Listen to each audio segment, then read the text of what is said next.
What up, y'all? I'm Creek, and this is Tuesday Night Spotlight.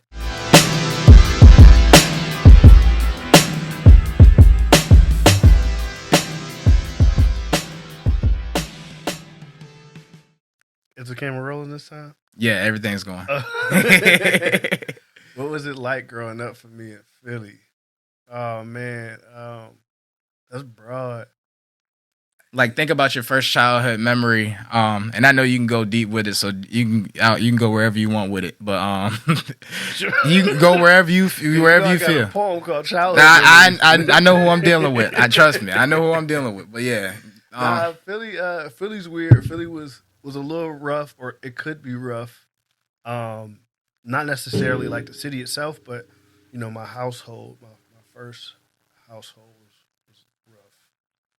I should say the second, like after I moved out of my grandma's house, and it was just rough. But Philly's dope too, like in general. I know I'm being too guarded, so let me say. So like Philly's very strong in like music. Um, the time period that I grew up in the area that I grew up in, like hip hop is like ingrained in me. But before that, I was normally with my mom, so like R&B, soul, all that is like in me. So normally that's my main genre. And then when I start to create, a lot of times hip hop comes out. Like everybody from Philly think they can rap. Everybody from Philly is either or Muslim. I'll say and or they're Muslim and or a rapper. Everybody you meet from Philly is Muslim and or a rapper. Whether or not they actually practicing Islam, that's one that's one thing, or whether or not they're actually good at rapping, that's another thing. But we all think we can rap, especially in a certain time period. And you just had to be. You didn't always have to be like tough in terms of like being able to fight, but just mentally tough. Had to be real independent growing up. Yeah, I think that's hopefully that answered your question. So I lived with my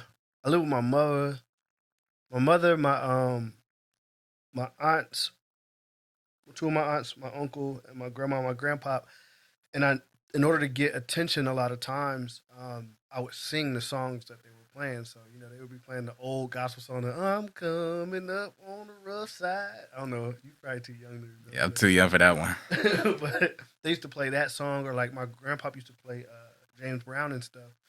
So I would learn the songs, and they would always say like, "Oh, that boy been here before." That was a statement they would always use because I would learn these songs quick. You got an old soul. Yeah, they would say that too. Like, that was later on. They would say that just because I would learn these songs, and then I eventually like people would say like, "Oh, he can sing," and like that's why they tell people not to call children bad or say certain things to children because like what you say to children will sometimes become their identity.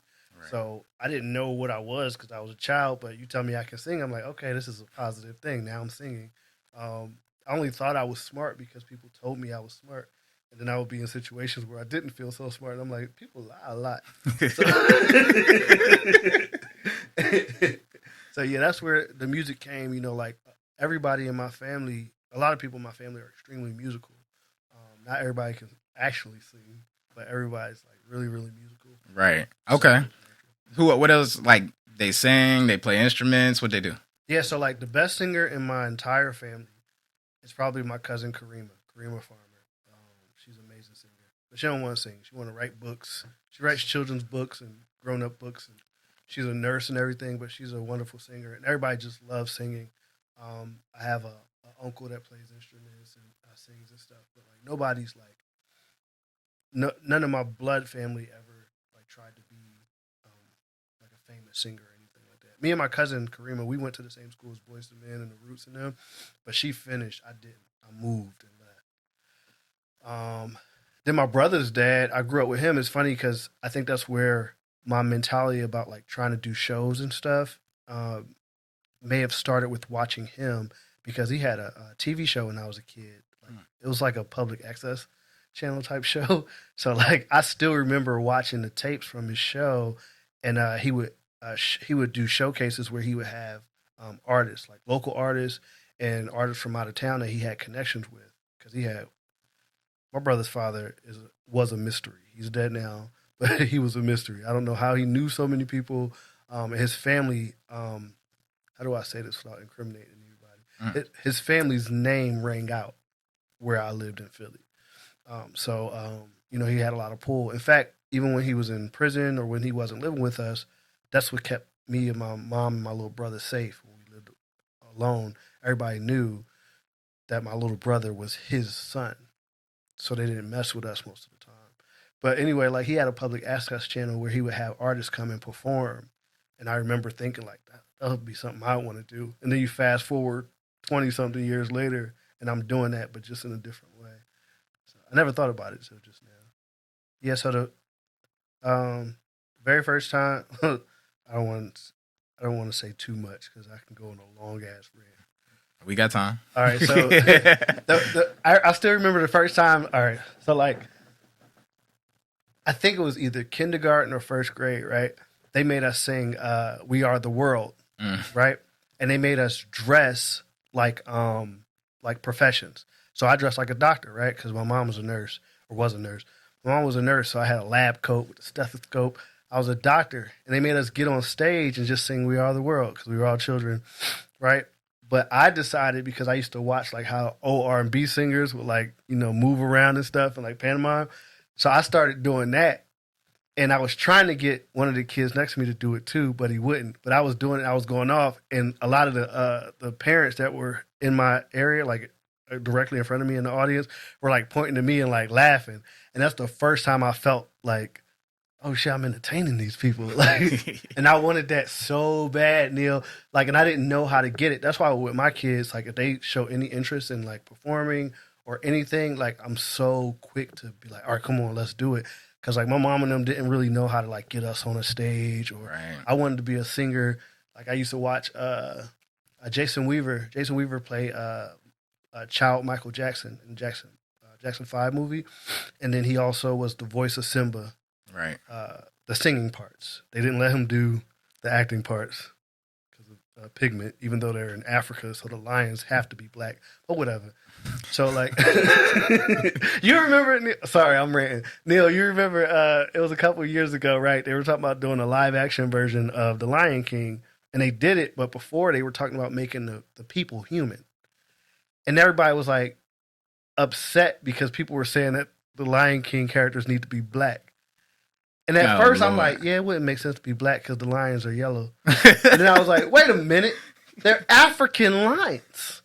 They're supposed to be black. Well, they could be South African lions. I don't know. Yeah, they not. You mean colonizers. They're Elon Musk up there playing Simba. That would be horrible. But no, so anyway, I'll watch Jason Weaver and I'm like, man, I want to be like that. Like, how do I get in movies, bro? How do I get on a stage? And then I remember in fourth grade, they had a talent show, and I did This Is How We Do It by Montel Jordan. And, like, the love I got, like, I remember there was a part where, what's one of the parts in the song? He said, honey's in the street, save money, and we made it. At the time, the butterfly was popular. I know I'm not allowed to be doing the butterfly now, but I was a child, so don't make fun of us. But, yeah, so I did the butterfly, and the whole damn auditorium erupted. I was like, I want this again.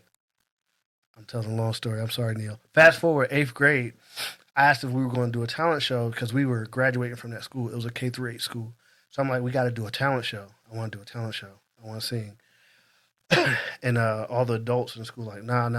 And one adult made a joke. Like, if you want a talent show, you're going to have to organize it yourself. I didn't take it as a joke. So I organized a talent show and, like, had people audition. How old were you when this was? 8th grade, so Sheesh. whatever age that was, 13, 14. Yeah, it was before I turned 14, so 13.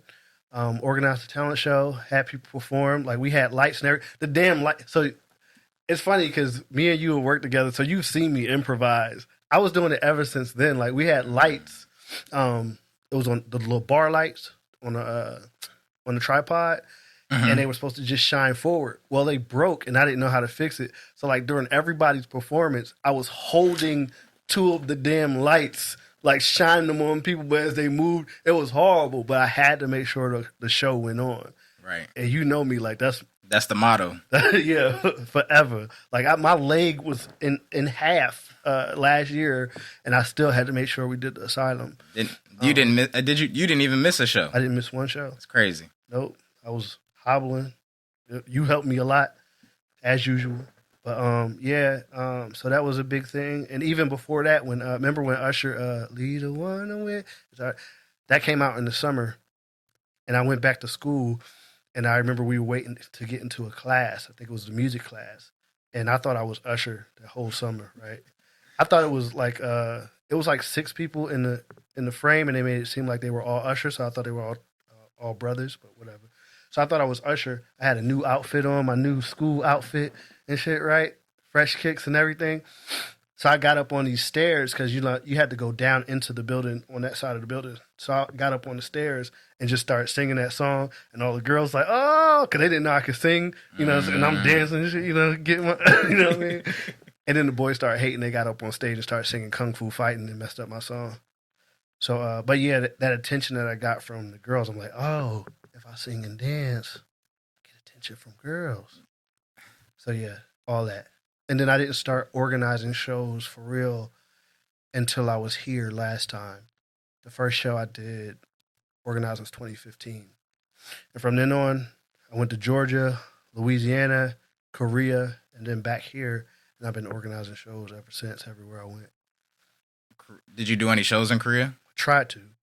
So we had this big show that was supposed to be popping. We had banners printed that were like across, that went across the street. Everything. We had the press release, everything. It was on base on Osan, and we were bringing people on base. And I was trying to get a gig where I was hosting off base too. And then COVID hit, shut down everything. And people were complaining because we didn't have open mics in the States. The States was worse than most other countries, especially Korea, because y'all didn't shut down as much. Like, y'all didn't shut down the same way they did. So like Korea would say, the government would say shut down. And Korea is about the size of Rhode Island, so it's really small, and it's one government. Whereas the United States is 50 separate governments, right? Not including the Virgin Islands, Puerto Rico. It's 50 separate governments, and they act that way. And then our president was saying COVID was fake, and then he was telling people to gargle bleach and shoot bleach up, and so it was messed up. So over there, our lockdowns didn't last as long, but they shut down any like gatherings and shows. And I noticed like people here, like y'all didn't have toilet paper. We had ample toilet paper over there. I didn't have toilet paper. People were like fighting over it and everything. So I was just watching the madness. So that's where we started the Audible Asylum. Right. Because we started a Facebook group just so we can gather, take our minds off of what was going on, and still be able to have that artistic expression. And that's where it started. And then when I met you, we eventually brought it to life here. Yeah. And it's funny that you say that, because I was thinking about how like we started off with like they were showcases.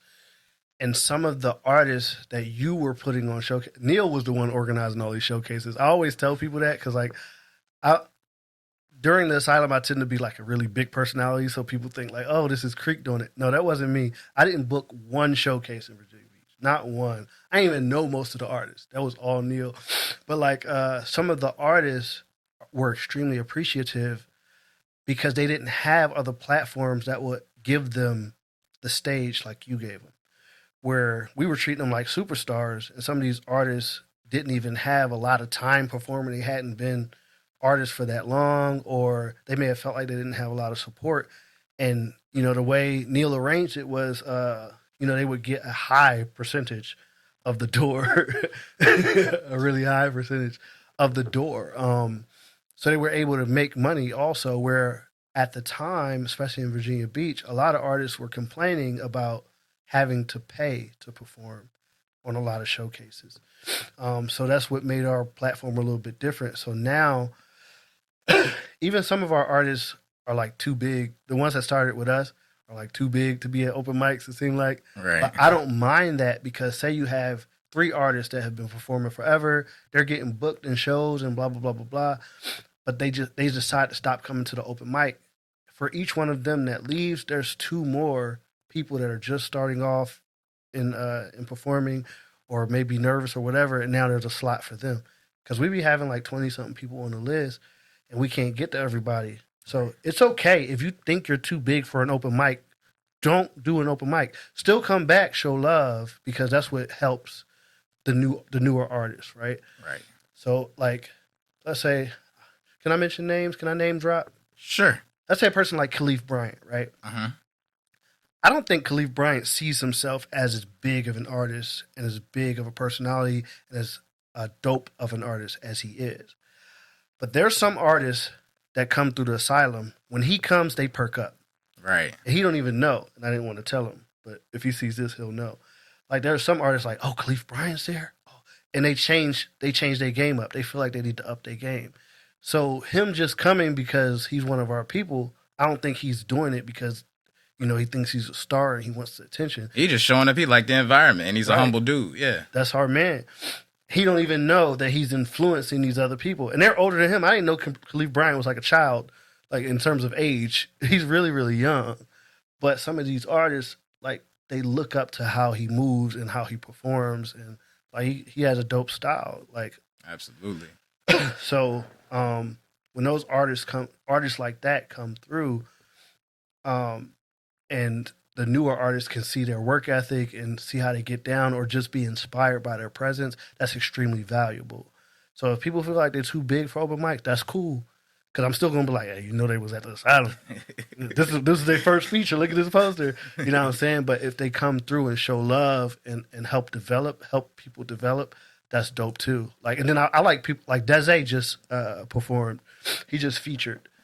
And he talks about how he stopped doing music for a long time, especially after his mom passed.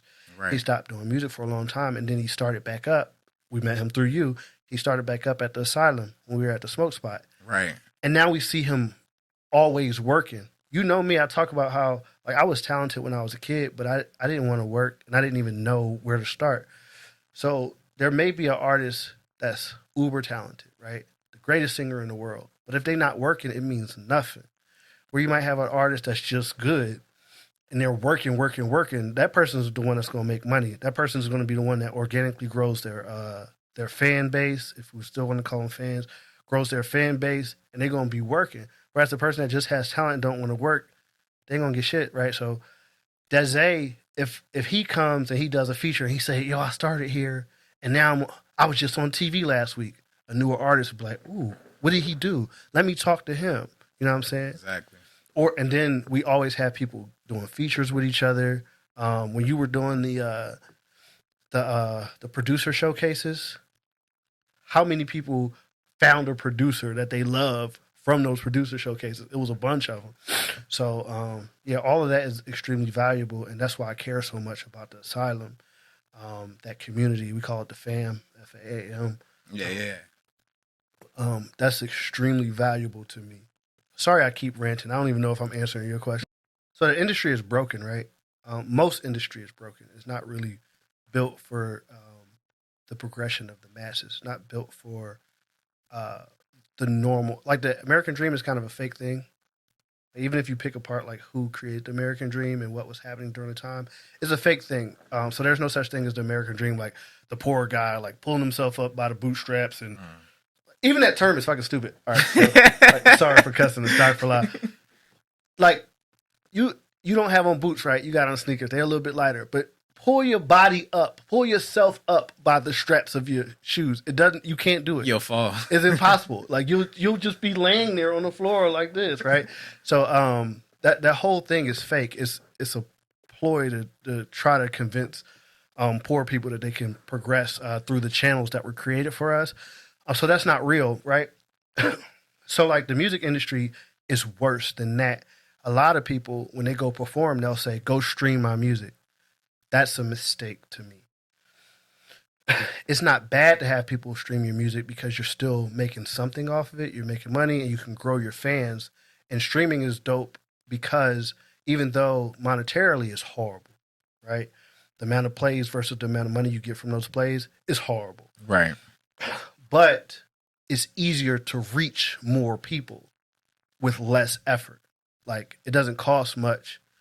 It technically can cost $0 depending on which platform you use to get your music out, depending on which platform you use and what plan you use. But you're still going to end up paying money.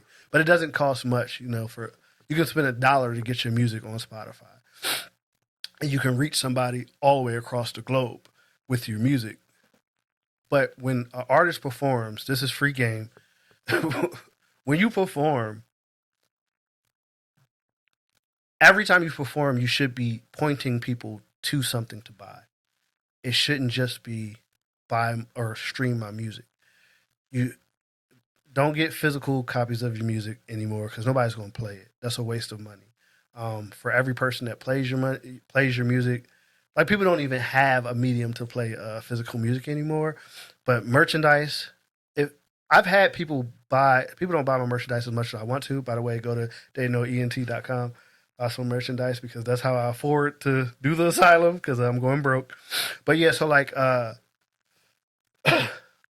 if you're up there and you perform well, a lot of times people want to be connected to you. If your music connects to them, if your music makes them feel something, they're going to want to be connected to you, and that's why people buy merch. That's why they buy sports memorabilia. That's why they buy concert merch.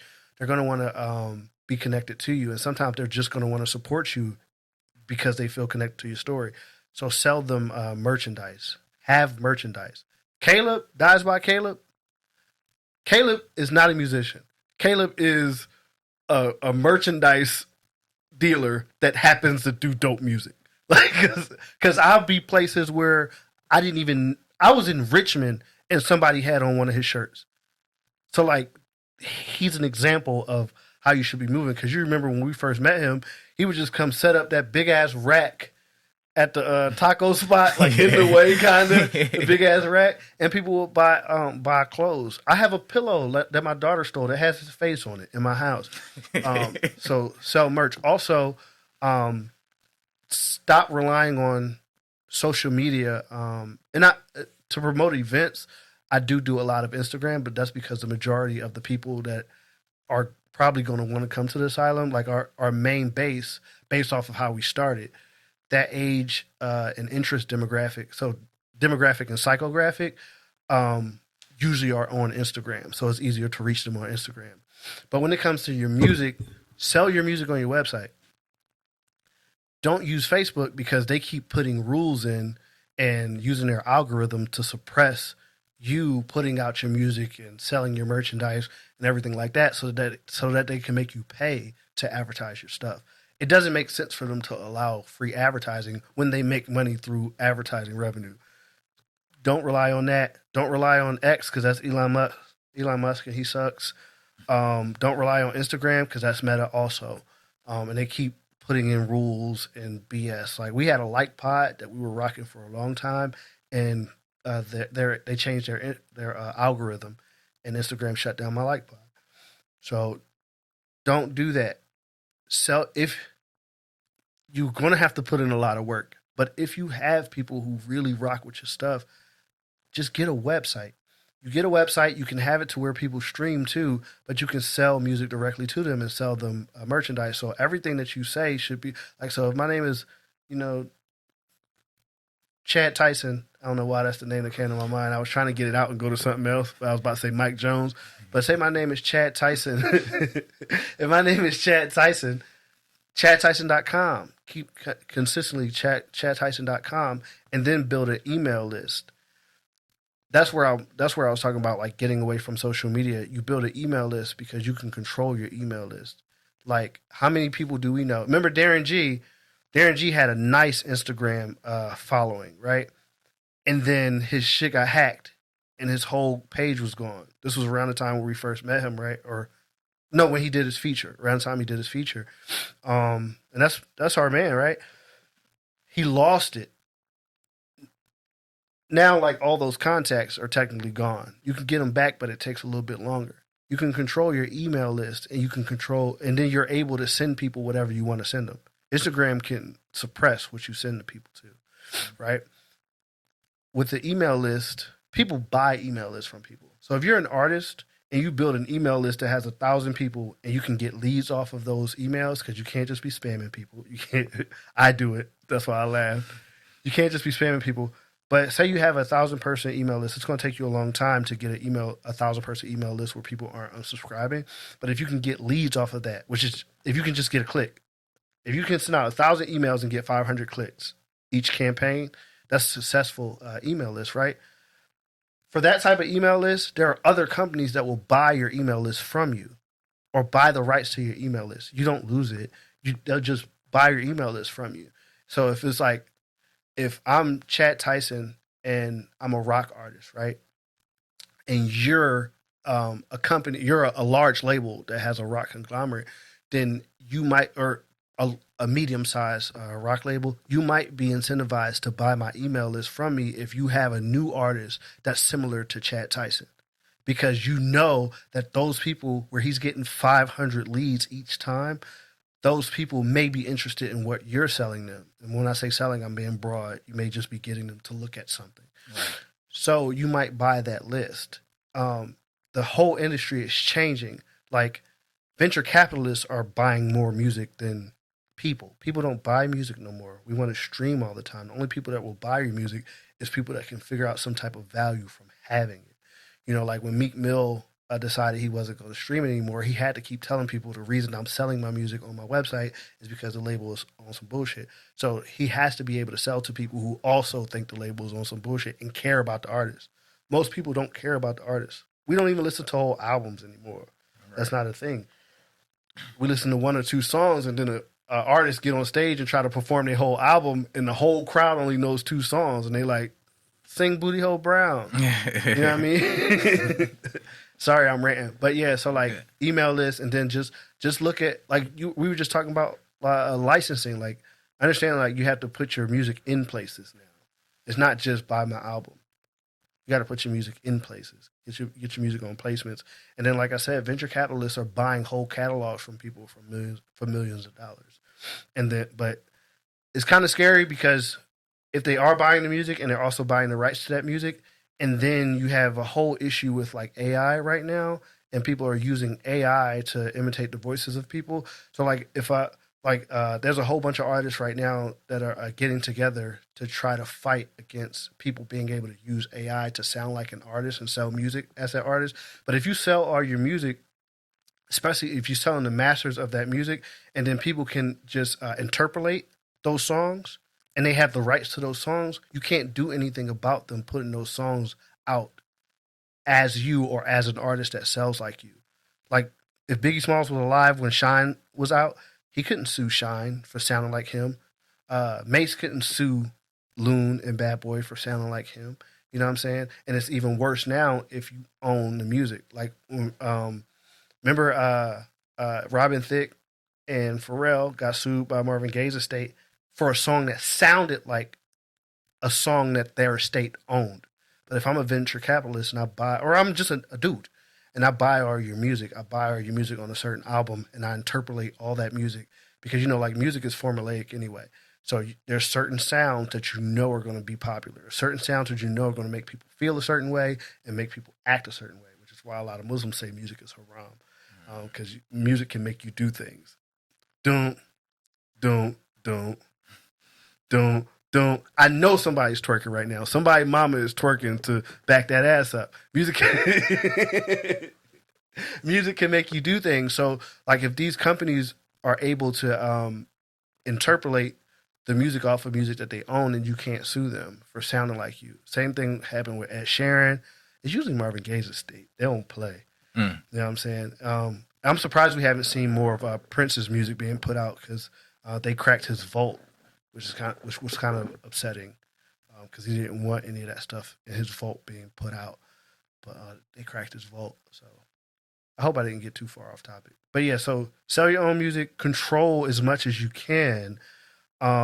Most people are just like, you know how many people come through this album, they're paying for their own music videos. Like, they don't really need the labels as much anymore. They're not able to have as much reach and as much power as you would if you were backed as a label, but you maintain a lot more control.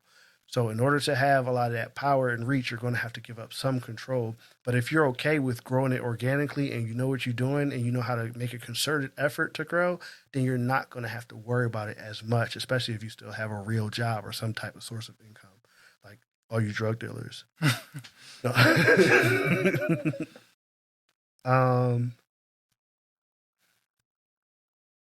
Don't be yourself. Yeah. That's a message. All right, you know I ain't gonna let you slide. Yeah, you gonna have to elaborate on that one. When people tell you be yourself, it's not real and it's not enough information. A better thing to say is like, concentrate more on what makes you happy and what makes you feel good than other people's perception of you. The main reason I said don't be yourself is because like every person that you interact with, whether it's high context or low context, has a perception of you. Like everybody that's ever met Neil Carter thinks of him differently, right? But everybody's perception of you is more correct than your perception of you. And everybody's perception of you matters more to how you impact the world than your perception of yourself. Like, who do you think would have who could draw the back of your head better, me or you? It would be me. You see what I'm saying? So like your personality is like the back of your head. And your personality is something that you can't hide for long. And your personality is your personality. The back of your head is your back of your head. You can put some hair on it. You can shave it. You can try to tattoo it. You can try to adjust your personality and play with it all you want to. But your personality is your personality. You have to be comfortable with how you project. You can change how you project, but be comfortable with how you project. Now, if you're projecting in a way that doesn't make you feel good about yourself, and you're projecting in a way that makes it seem like you're just putting on for other people, then you're failing. You're just leading to depression. I know none of that makes sense, but it will make sense for some people. People that are similar to me. So yeah, don't be yourself. Oh, go to DanoENT.com, baby. I need you guys to buy my merchandise because that's how I fund all the stuff we're doing. And then every first and third Sunday, come to the Asylum. You go and meet an artist that you love, that you never met before. It happens every time, and I don't even control it. So come to the Asylum. Come show love. Newport News, Virginia. Yep. That's all I got. Audible Asylum. That's Audible. AUD Asylum. That's right here. Dano Entertainment. All right, peace.